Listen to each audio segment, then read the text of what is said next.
तो बच्चों, आज मैं आप लोगों के सामने एक नया चैप्टर पढ़ाने जा रहा हूँ जिस चैप्टर का नाम है अक्ल बड़ी या भैंस। ठीक है, तो जैसा कि थोड़ा बहुत हमको नाम से ही लगता है, इसमें किसी चीज़ का कंपैरिजन किया जा रहा है, यानी अक्ल और भैंस का।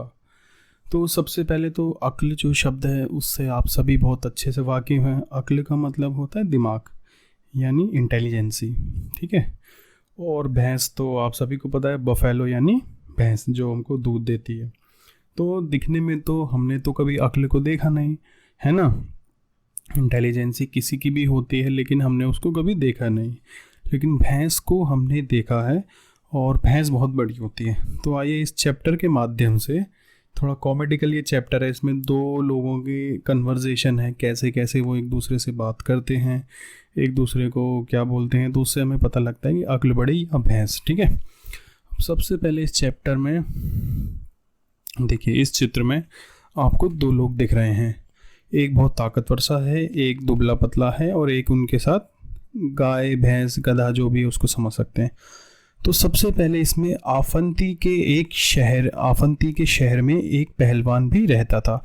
इससे पहले हमने कोई एक चैप्टर पढ़ा था जिसमें आफंती नाम का इंसान आया था। ठीक है, तो अब इसमें क्या बोलता है कि आफंती के शहर में एक पहलवान भी रहता था। एक दिन वह आफंती से बोला, मतलब जो आफंती है हमारे इसमें चैप्टर में, वो उसके शहर जो था जहाँ पे भी वो रहते थे वहाँ पर एक पहलवान भी रहता था। पहलवान मतलब एक रेसलर जो ताकतवर होता है, जिसमें काफ़ी ताकत होती है और वह लड़ाई करता है। ठीक है, तो इसको हम पहले हाईलाइट कर लेते हैं कि आफंती के शहर में कौन रहता था, एक पहलवान। ठीक है, अब आगे बढ़ते हैं। एक दिन वह आफंती से बोला, तुम भले ही अक्ल में बड़े हो लेकिन, तो आफंती के शहर में एक पहलवान भी रहता था। एक दिन वह आफंती से बोला, अब देखिए ये बोल रहा है, इसके मुंह से निकला हुआ डायलॉग दिखा रहे हैं, ये बबल यहाँ पे है। तुम भले ही अक्ल में बड़े हो लेकिन ताकत में तो तुम मुझसे ही अच्छा, लेकिन ताकत तो मुझ में ही अधिक है। मतलब क्या बोलता है ये, तुम बेशक अक्ल में मेरे से बड़े हो, ये मानता है इस चीज़ को कि आफंती उससे अक्ल में बड़ा है, लेकिन ताकत तो मुझ में ही अधिक है। ठीक है, तो अब ये जो पहलवान बोलता है, देखो जनरली हम ये मानते हैं कि जो ताकतवर होता है, शरीर से ज़्यादा कसरत करता है, वो डम्ब होता है, उसमें दिमाग कम होता है। तो ऐसे ही पहलवान होते हैं, ये बहुत ताकतवर होते हैं लेकिन अक्ल में थोड़े कम होते हैं। तो इसलिए पहलवान भी आफंती को बोलता है कि तुम बेशक अक्ल में मेरे से बड़े हो लेकिन ताकत तो मुझ में ही अधिक है। ठीक है, अब ये बोल के देखिए आगे क्या होता है। अब अगले सीन में हम आ गए हैं। यहाँ पर क्या है कि अच्छा, आफंती बोलता है, अच्छा पर यह तो बताओ तुम्हारे अंदर कितनी ताकत है। आफंती ने उससे ये पूछा कि अच्छा चलो मानते हैं कि तुम ताकत में मेरे से ज़्यादा हो, ठीक है, मैं कोई नहीं, मैं मानता हूँ मैं कमज़ोर हूँ, लेकिन तुम ये तो बताओ कि तुम्हारे अंदर जो ताकत है मेरे से ज़्यादा है, कितनी है वह ताकत। तो अब ये देखिए क्या बोलता है पहलवान, मैं 5 क्विंटल की चट्टान को सिर्फ एक हाथ में उठाकर आसमान में उछाल सकता हूँ। बच्चों 5 क्विंटल मतलब होता है, 1 क्विंटल में आप लगा लो 1000 किलो। तो यानी अगर कोई 5 क्विंटल की चट्टान को उठाता है, कितना भारी वजन उठा रहा है, 5000 किलो। ठीक है, क्विंटल जो होती है वेट की ही एक यूनिट होती है, इसको बहुत बड़े बड़े वेटों को तोलने के लिए नापा जाता है। ठीक है, तो बहुत भारी चीज़ें होती हैं, 1000 किलो 1 क्विंटल होता है। ठीक है, तो पहलवान ने क्या बोला इसको कि मैं 5 क्विंटल की चट्टान को सिर्फ एक हाथ में उठाकर आसमान में उछाल सकता हूँ। ठीक है, अब आगे देखते हैं। अब देखिए, आफंती गधे पर बैठा और इससे पहलवान से बोलने लगा, अच्छा आओ मेरे साथ देखते हैं कौन अधिक ताकतवर है। तो आफंती जो था उसने पहलवान के चैलेंज को स्वीकार कर लिया और पहलवान को बोला कि आओ मेरे साथ चलो, देखते हैं किस में ज़्यादा ताकतवर है। ठीक है, अब ये देखो आफंती जा रहा है गधे पे बैठकर, ये रहा आफंती, ये रहा आपका पहलवान। ठीक है, ठीक है, अब चल दिए। ये आफंती पहलवान को शहर की 4 दीवारी के पास ले गया और बोला, देखो सबसे पहले तो आप ये जान लीजिए, जिस टाइम की कहानी है ना, उस टाइम जो शहर होते थे वो 4 दीवारी में होते थे। मतलब क्या होता था कि क्या कहते हैं, किलेबंदी होती थी और दीवारी के अंदर शहर होता था, उसके बाद खाली एरिया होता था। ठीक है। तो पुराने ज़माने में ऐसे किले वगैरह होते थे, शहर वगैरह। तो ये शहर की चार दीवारी के पास उसको ले गया और बोला, देखिए क्या बोलता है, ज़रा इस रुमाल को दीवार के पार फेंक कर बताओ। मतलब इसने क्या बोला, रुमाल को, रुमाल क्या होता है आप सभी को पता है, एक कपड़े का टुकड़ा होता है जो कि बहुत हल्का होता है। अब बच्चों कहने में तो ये बहुत छोटी सी बात है कि एक रुमाल को उठाओ और दीवार के उस पार फेंक दो, लेकिन रुमाल को उठाकर फेंकने का मतलब है जो हवा होगी वो हवा को काट नहीं पाएगा। तो हवा का रेजिस्टेंस अगर उल्टा हुआ तो रुमाल को उड़ने नहीं देगी वो, है ना। तो पहलवान का तो दिमाग थोड़ा कम था, तो पहलवान ने यही सोचा कि ये तो बहुत छोटी सी चीज़ है, हल्का सा रुमाल है, इसको फेंक दूंगा। तो देखो क्या बोलता है, यह भी कोई बात बड़ी बात है। पहलवान ने बोला कि क्या यह भी कोई बड़ी बात है, इसमें तो कुछ भी नहीं है। पहलवान ने रुमाल उठाकर पूरी ताकत लगाकर जोर से फेंका। पहलवान ने क्या किया, इसको रुमाल को उठाकर पूरी ताकत लगाकर जोर से फेंक दिया, ठीक है। लेकिन क्या हुआ, ये देखो, लेकिन रुमाल वहीं गिर पड़ा। आफंती ठाका मारकर हंस पड़ा। ठाका मारकर हंसने का मतलब है बच्चों बहुत जोर से हंसना, ठीक है। अब इसका मतलब क्या आता है, देखो जब आप रुमाल या किसी हल्की चीज़ को आप फेंकते हो तो सबसे पहले आप ये मत सोचो कि उसके रास्ते में कुछ नहीं है, उसके रास्ते में हवा है। तो जो चीज़ हवा से भी हल्की होगी, हवा उसको वो हवा को काट नहीं पाएगी और हवा से टकराकर उसका रास्ता थोड़ा रुकेगा, स्पीड रुकेगी। तो रुमाल के साथ यही, और रुमाल बहुत हल्का था, हवा तेज होती होगी। जब उसने रुमाल को फेंका तो रुमाल हवा को काट नहीं पाया, उस हवा से टकराकर वहीं पर गिर गया, ठीक है। अब देखो, अब आफंती क्या बोलते हैं, अब मेरी ताकत देखो। अब आफंती से अपनी ताकत दिखाता है। आफंती ने एक छोटा सा पत्थर उठाया, रुमाल में उसको बांधा और दीवार के पार फेंक दिया। अब आफंती ने क्या दिमाग लगाया था, देखो आफंती ने ये दिमाग लगाया कि छोटा सा पत्थर उठाया, रुमाल में उसको बांधा और दीवार के पार फेंक दिया। पॉज।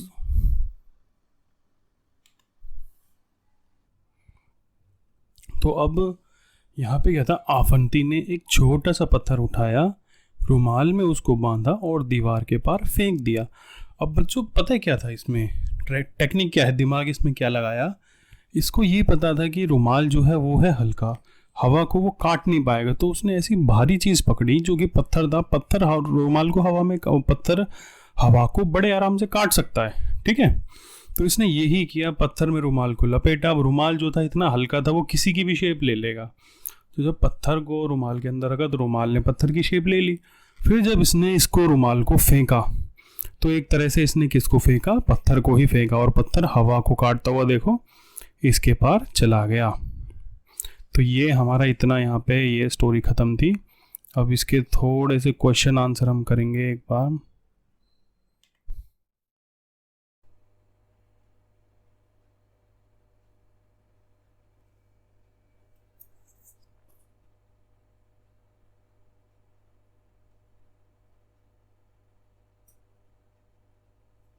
तो बच्चों मैं जैसा कि मैंने बताया था, अभी हम अक्ल बड़ी या भैंस के क्वेश्चन आंसर्स करेंगे। तो बुक में तो जैसा कि आप लोग देखोगे इसके कोई भी क्वेश्चन आंसर बुक में नहीं है, ये जस्ट एक पढ़ने के लिए पार्ट था। लेकिन फिर भी मैंने आप लोगों की नॉलेज के लिए इसमें कुछ क्वेश्चन आंसर अपनी तरफ से एक वर्कशीट ये बनाई है जो आपको दिख रही है, ठीक है। तो अब सबसे पहले एक मिनट में ज़रा हिंदी इनपुट को ऐड कर लूँ। हाँ वेरी गुड, मैं हिंदी भी टाइप कर सकता हूँ। अब हमें सबसे पहले बच्चों इसमें क्या देखना है कि ये जो क्वेश्चन है अक्ल बड़ी या भैंस का, सबसे पहले हम इसको ध्यान से पढ़ेंगे। कोई बच्चा कुछ भी लिखेगा नहीं, किसी को कॉपी में कुछ भी नोट नहीं करना। ये आज गूगल क्लासरूम पे आपके डल जाएगी, यूट्यूब पे ये वीडियो भी डल जाएगी, इसलिए कोई बच्चा प्लीज़ कॉपी में कुछ ना करे। मैं ये सारा समझाऊंगा, इसके बाद आप लोग आराम से इसको लिख सकते हो, ठीक है। तो अब सबसे पहले मैं ये देखता हूँ इसमें पहला क्वेश्चन हमसे क्या पूछा गया है। देखिए सबसे पहला क्वेश्चन हमसे पूछा गया है कि अक्ल, एक मिनट,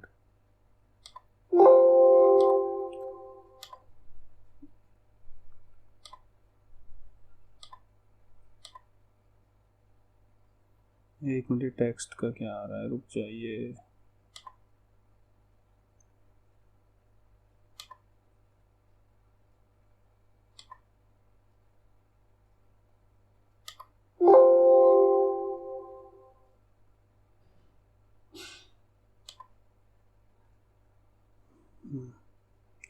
अब देखिए, सबसे पहले इसमें पहला क्वेश्चन है, इसको हम पढ़ेंगे ध्यान से कि सही उत्तर छांट कर लिखो। इसमें मतलब 3 ऑप्शन है, 3 में से एक हमारा आंसर है। तो सबसे पहले हम इसका आंसर देखेंगे। सबसे पहले क्वेश्चन है, अक्ल भैंस से बड़ी होती है क्योंकि। अब अक्ल जो है हमारी भैंस से बड़ी होती है, क्यों होती है? तो इसके लिए 3 आपको ऑप्शन दिए हैं। पहला है क्योंकि अक्ल द्वारा भैंस को खरीदा जा सकता है, मतलब यह है कि अक्ल से क्या हम भैंस को खरीद सकते हैं। सेकंड है क्योंकि अक्ल सबके पास होती है और भैंस किसी किसी के पास। थर्ड है क्योंकि अक्ल द्वारा कोई भी समस्या सुलझाई जा सकती है। तो इसका सबसे इजी आंसर यही रहेगा कि क्योंकि अक्ल द्वारा कोई भी समस्या सुलझाई जा सकती है। मैं यहाँ पे लिखूंगा इसको, देखिए, क्योंकि टाइप क्यों नहीं हो रहा?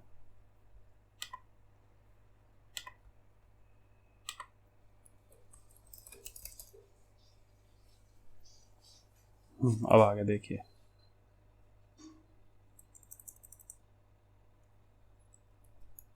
कि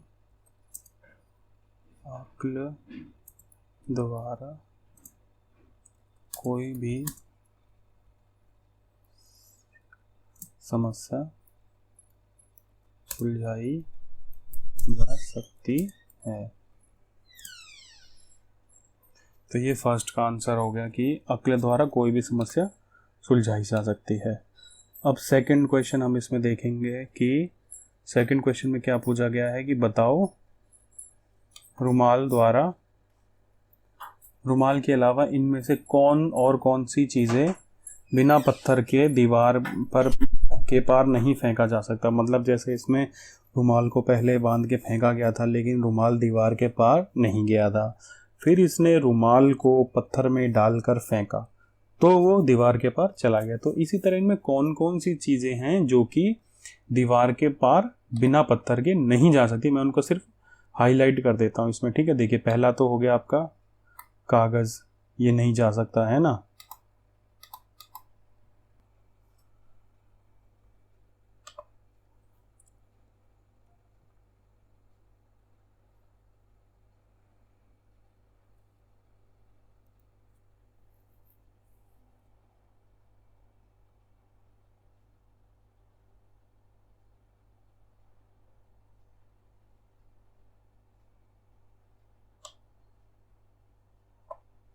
देखिए, इसमें जो है सबसे पहले हमें स्ट्राइक करना है जो कि बिना रुमाल के नहीं फेंकी जा सकती। सबसे पहले हम कागज़ को नहीं फेंक सकते एक तो। फिर जो पॉलीथीन होती है, आप सभी को पता है, पॉली बैग, इनको भी हम नहीं फेंक सकते। थर्ड इज कैंची, ये इसमें अपना वज़न होता है, कैंची को हम फेंक सकते हैं। धागा को नहीं फेंक सकते, ठीक है। बोतल में अपना वज़न होता है, बोतल को फेंक सकते हैं। पेंसिल को फेंक सकते हैं बिल्कुल। रुई को नहीं फेंक सकते। तो ये वो चीज़ें हैं 4, कागज़, पॉलीथीन, धागा और रुई, जिनको हम लोग बिना इसके नहीं फेंक सकते, ठीक है। अब हम आगे देखते हैं।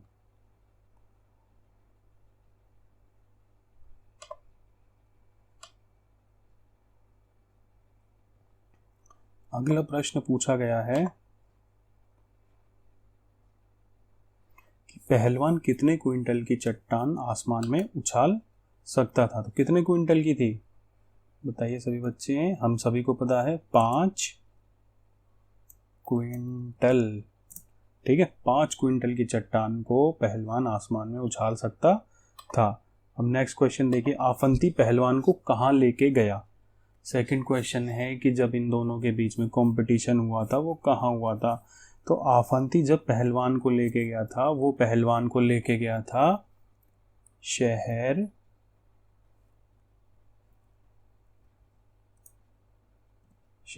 की चारदीवारी के पास, ठीक है। शहर की चारदीवारी के पास वो पहलवान को लेके गया था, जहां पे उन्होंने पत्थर को फेंका, ठीक है। नेक्स्ट क्वेश्चन है, आफंती ने पहलवान को दीवार के पार क्या फेंकने के लिए बोला। सभी को पता है, आफंती ने पहलवान को दीवार के पार एक रुमाल फेंकने के लिए बोला। अब नेक्स्ट क्वेश्चन देखते हैं। इसको आप लोग पॉज कर करके वीडियो को, जब मैं बाद में दिखाऊंगा तब लिख सकते हो। फिलहाल हम आगे चलते हैं। अगला क्वेश्चन है, आफंती ने रुमाल में क्या बांध कर फेंका। जब पहले पहलवान फेंक चुका था, उससे रुमाल नहीं पहुंचा था, उसके बाद आफंती ने रुमाल को फेंका था। तो आफंती रुमाल में कुछ बांधा था, तो क्या था? पत्थर। आफंती ने रुमाल में पत्थर बांधकर फेंका था, जिससे वो पत्थर के वजन से शहर की चार दीवारी के पास उड़कर चला गया। आफंती पहलवान से अधिक ताकतवर क्यों था? देखो सिंपल सी बात है, चैप्टर का नाम है अक्ल बड़ी या भैंस, तो इसमें हम सिंपल लिखेंगे, आफंती अक्ल, अक्ल लिखते हैं ना, अक्लमंद था, इसीलिए वो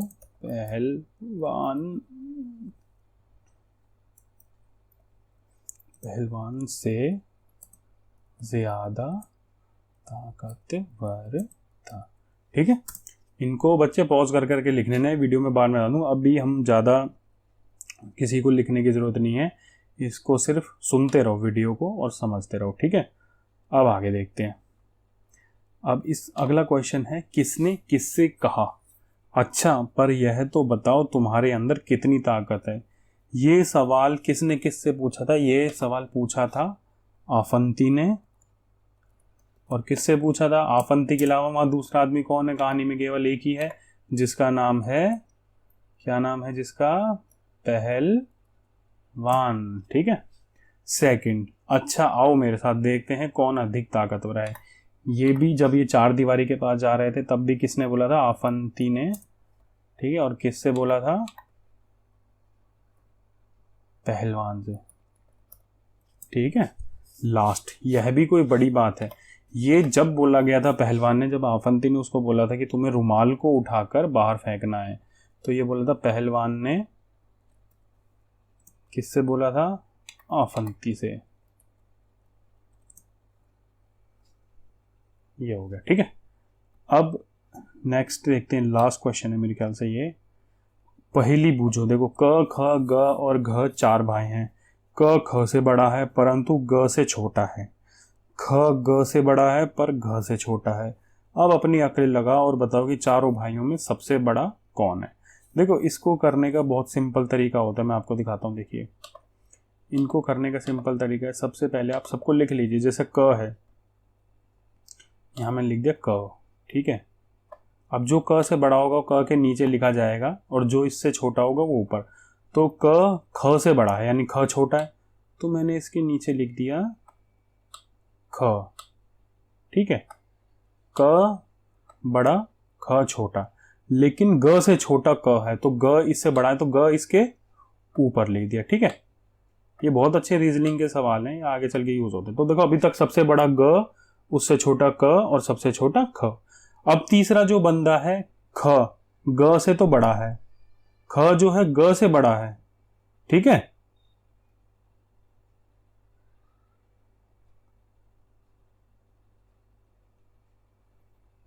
ख ग से बड़ा है पर घ से छोटा है, तो घ ख के ऊपर आएगा।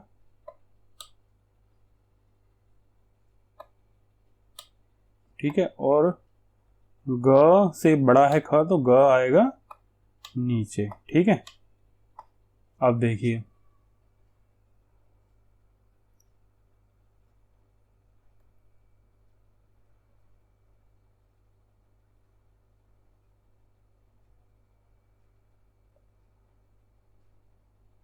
तो बताओ इनमें सबसे बड़ा कौन है। ये तो क्वेश्चन गलत है यार।